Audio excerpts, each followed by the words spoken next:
Welcome to Drawliper channel, and in today's video I'm going to show you how to use mobile hotspot in your Samsung Galaxy A05 phone. Now the first thing you have to do is go to your settings app. From here go to connections and then tap on mobile hotspot and tethering. Then tap on mobile hotspot. Now from here to enable mobile hotspot you have to turn on the settings from here.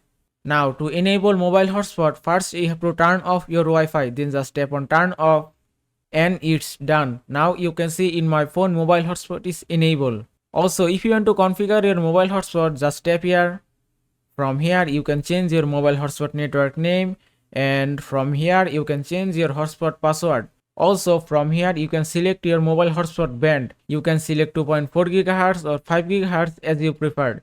If I select 2.4 GHz and then tap on save, and it's done. Now your mobile hotspot is ready for use. Also, if you turn on the settings, now you can use one-time password for your mobile hotspot. And that is how you can use mobile hotspot in your Samsung Galaxy A05 phone. I hope this video was helpful. If it was, please give it a thumbs up and don't forget to subscribe.